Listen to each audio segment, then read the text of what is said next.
This is All of It on WNYC. I'm Allison Stewart. A new documentary takes an important look at media, the judgment of women's bodies, and the influence of people who had power. Starting in 2003, millions of viewers tuned in each week to hear these words. Still in the running to become America's next top model. Still in the running towards becoming America's next. Still in the running to become America's next. Still in the running to become America's. America's Next Top Model, executive produced and hosted by Tyra Banks, was a reality television competition series that started as a behind-the-scenes look at what it was like to work in fashion. Banks said she had hoped to show inclusivity in a cutthroat industry. Here's Tyra reflecting on the response the show has received in revisiting the years. COVID hit, and the world was binging TV. An Oklahoma man who goes by the name Joe Exotic. And started to binge Top Model. It got so big. My OG. My favorite things ever. Love that show. And it brought so much joy to so many people. These are my favorite America's Next Top Models and where they are now. And so much anger. Tyra Banks should have been called out years ago. You're perpetuating a narrative constructed by a multi-billion. But as NPR critic Aisha Harris noted, quote, the docuseries ultimately leaves us with a truth borne out time and again. Progress isn't linear. Of course, it's foolish to think one woman alone has the power to undo decades of deeply ingrained gatekeeping through a hit TV show. The show has really touched a nerve with people, especially those who are now in their 40s and were teenagers when it came out, and they were influenced. The good, it had a diverse cast. The bad, such as highlighting disordered eating. Reality Check Inside America's Next Top Model is streaming on Netflix. Director Moore Loshi and Daniel Sivan are here with me to discuss. Thank you for joining us. Thanks for having us. Hey, we'd like to hear from you, listeners. What did you remember? What did you think when America's Next Top Model first aired? What were your perceptions of models in the fashion industry? How did the show challenge ideas of beauty in the 2000s? What are aspects of the show you've grown a bit more critical of? Give us a call or text us at 212-433-9692, 212-433-WNYC. Moore and Daniel, for the last 20 years, the two of you have become known for working on political and historical documentaries such as Camp Confidential, America's Secret Nazis, and the Oslo Diaries. Moore, what was interesting to you in revisiting this reality competition series, America's Next Top Model?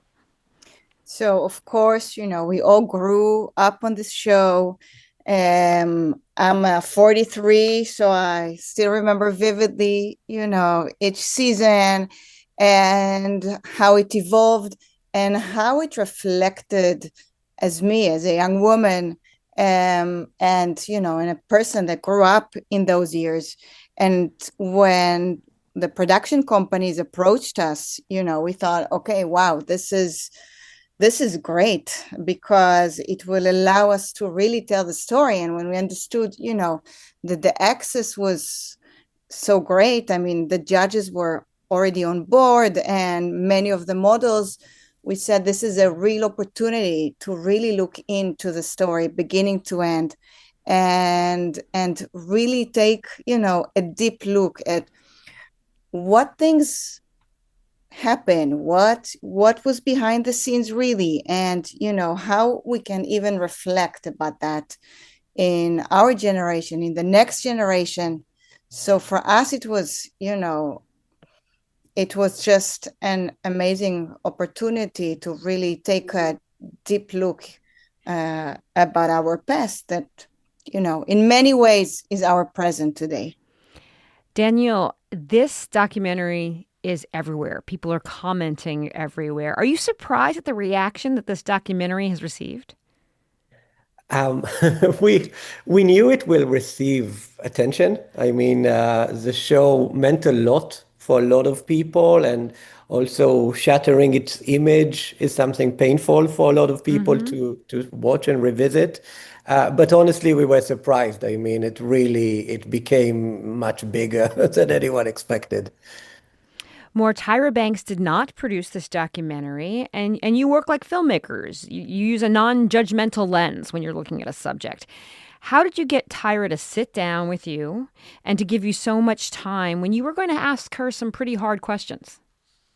So, first of all, the production company really did an amazing work. And I think that, when we reached out to Tyra, it was already in the middle of the making of the series. We already had the interviews with most of the models and with most of the judges.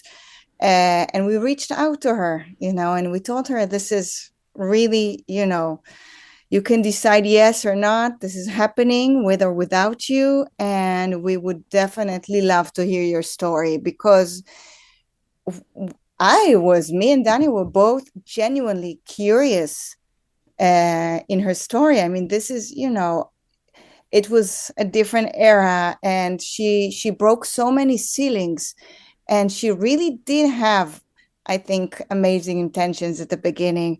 And we really wanted to I was curious, like genuinely curious when she sat down for this interview.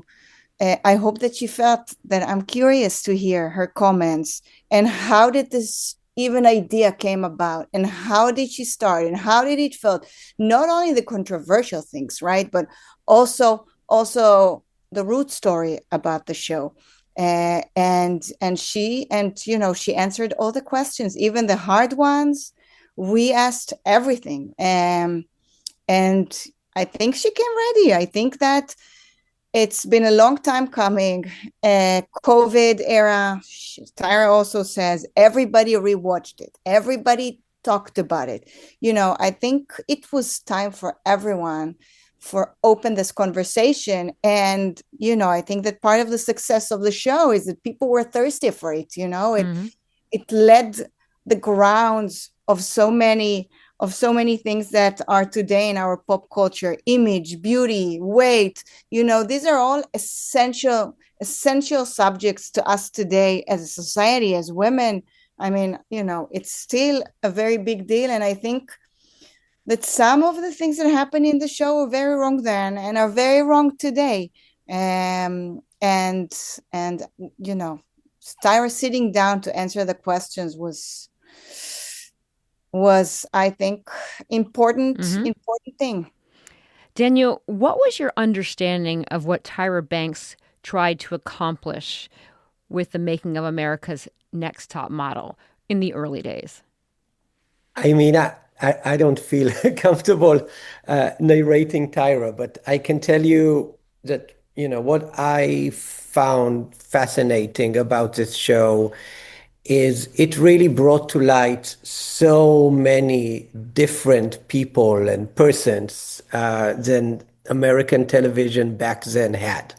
I mean, you had people from the LGBTQ plus community, which were not running gags. They were not a joke like you would see them back then on, a lot of American sitcoms, but they were actually the bosses judging fashion, talking about beauty concepts without having to apologize, downsize, or mediate their sexual orientation or how they define themselves. You had Miss J, which, presented a world of different pronouns that today we are only now coming to terms with. That was radical back then, in the early 2000s.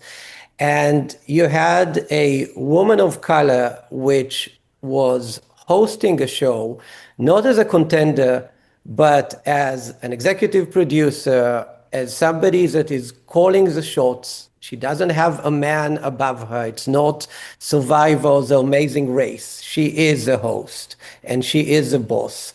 And obviously you have so many different types of beauty back then, which different ethnicities, different body types. It really started as something beautiful, and it evolved into something pretty ugly. But the genesis of it, I think, came from a lot of good intentions.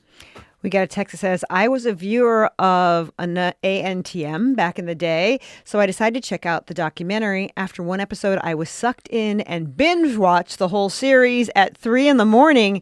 Shocking. We're talking about a new documentary, America's Next Top Model, which explores the show's legacy in fashion and popular culture 20 years since its first aired. Directors Maura Loshi and Daniel Sivan are here with me to discuss their new 3-part series, Reality Check Inside America's Next Top Model. We'd like to hear from you what you remember about when America's Next Top Model first aired. What did you think of the show? Our number is 212-433-9692, 212-433 WNYC, or you can tell us about the 3-part series, Reality Check Inside America's Top Model as well. So more, Tyra Banks is sort of the architect of the series when it begins, with TV producer Ken Mock and Blackish creator Kenya Barris. However, networks really didn't go for it at first. What concepts did that gave the networks pause when they first heard of America's Next Top Model? It's surprising, right? To think that she got so many no's. It's really surprising. I remember both she and Ken told the story and the judges, and it's surprising that they didn't see the potential. But I think that back at the day, it was really the beginning of the era of reality. People didn't understand the concept of behind the scenes, of what is interesting in seeing the everyday life of a model, to see not only the success, not only the glossy page on a magazine, but to really see what they have to go through to get there. And she was one of the first people, to think about that concept. Obviously, it was the Real World and others, but it was really the beginning of this era. And, and I think that you see in the first season that everything is so raw, although also in the first season there are moments that I now needed. Before we started working on the show, I rewatched 24 seasons. I watched every episode in those 24 seasons, and there's some things that I watch now, even in the first season, women are doing wax in front of the camera and things that you're like, whoa. But I think that the first season was very raw. It was still searching itself, and slowly it became more bullying at the models, and let's make great television and let's see where we can get, and is it television or is it a model contest? Recently, our colleague, NYC Now host Gianna Pierre, sat down with Ebony Haith. And at the time of the shooting, at the time of the show, she was a 24-year-old woman from Harlem and one of 4 Black women in that first cycle of the show. Let's listen to a clip from that interview. And she talks about how poorly the show has aged and the cultural differences that affected her. I think for the time that 2003 wasn't acceptable. I think that's one of the things people are battling right now. We're revisiting the show. And I think it's 2 different generations with 2 different opinions. Absolutely. And when I tell you 23 years later, I don't feel forgotten at all. Mm-hmm. It is an everyday thing on the train, the bus. It's constant conversation. So because you look the same. Thank you so much. But I also love that it's infusing the conversation that we are having right now. When I think about being on America's Top Model 23 years ago and today, the big conversation is, did we know better? That is very important. So for me, there is no, it was 10 years ago, it was 20. That's ridiculous. We were conscious in 2000. Daniel, what do you think about that fact? Were they conscious when the show first started? I mean, I believe so. I think people, when you see stuff that's wrong, it's wrong. Seeing any person being humiliated is absolutely wrong. It was wrong back then. It is wrong now. I mean, when you look at the show and you see women being objectified, I think that was the appeal of the show. People wanted to see beautiful women being humiliated on prime time. It's not a concept that we developed in recent years. I think everybody knew it's wrong, but it was acceptable at the time, and now it's less acceptable, so we criticize it. But back then, it was, oh yeah, obviously this is wrong, but it makes for great TV, which is a very poor excuse. This text says, Tyra, victim, part of the problem, complicated, I know, but she did not help. What do you make of that comment, More? I think obviously it's complicated, and it was really important for us to see the complexity of it, right? I mean, for me, there are things that are not complicated, like Shandy's story, for example. For me, it's not complicated. For me, it's a red line that was crossed, and that's it. To me, there's many things that were red line, and I'm really sorry that that nobody stopped it. Yeah, Shandy, for people who don't know, had a harrowing experience where she blacked out and she woke up with a man on top of her. We'll leave it there. Yes, but I think, like Daniel said before, Tyra, it was complicated because on the one hand, she really broke all the ceilings, and she really gave opportunities to things that you couldn't watch on television these days, like gender fluid. And she brought also really great discourse, but she also coined stereotypes. And obviously she's not the only problem, she's not the only one to blame. That would be, it's obviously it's more complicated. And I also think, that what happened there, it's really reflective of us as a society then. And I'm even seeing it now on TikTok, on Instagram, of what is the right body image, of what is beauty, of who has the right to eat. I mean, we're surrounded by it every day. And I really hope that with the documentary, the conversation and the discourse wouldn't be only about the small, only America Next Top Model, but it would be a more broad discussion about how are we making us better as a better society? How are we raising our kids, my girl, in a world that will accept her as who she is, with any beauty or any weight or any, diversity. I really hope that at the end, that kind of would be the message, the discourse that we can have. This is an interesting text. It says, I remember talking about the show at the time with colleagues at work and how it was like a train wreck you couldn't look away from. I wanted it to be a good opportunity for the young women involved, but usually ended up feeling bad for them. Loved Miss J, but hated how painful it was to see these girls put in this terrible catch-22 situations. Daniel, do you agree with that? Definitely. Yeah. I have nothing to add. It was perfect. I mean, yes, you watch it and it's captivating and it's fun and you are drawn into the narrative and you are rooting for them. But yes, you are complicit in them going through a very painful journey. And yes, it is problematic. I mean, we look at it right now, even at this documentary. Half of the appeal of the documentary is we can present in this documentary radical things that happened. If they were only nice and creating a nice environment and a constructive educational environment for these models, they wouldn't have any ratings back then. And I don't think anybody would watch the documentary that we did right now. I mean, that's interesting. We are all watching these women going through hell. And I really hope that it won't only raise debate as for a reality TV show from 20 years ago, but as for reality TV shows today and for challenges that you can see now on TikTok. And obviously now we are much more educated and enlightened and we know how to use the right lingo, but do we really treat people on television with respect, or do we still enjoy watching them fall down? And that's a big conversation we should all have. More, did America's Next Top Model do anything for the careers of these women?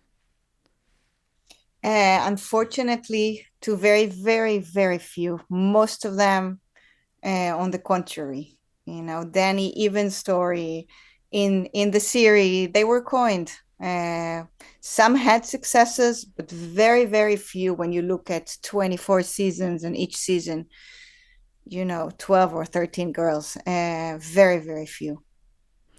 The name of the new 3-part series is Reality Check: Inside America's Next Top Model. I've been speaking with its director, Mor Loshi and Daniel Sivan. Thank you so much for your time today. We really appreciate it. Oh, thank you for so having much. us. Thank you for watching.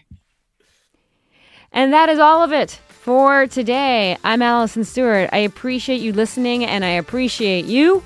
I will meet you back here tomorrow.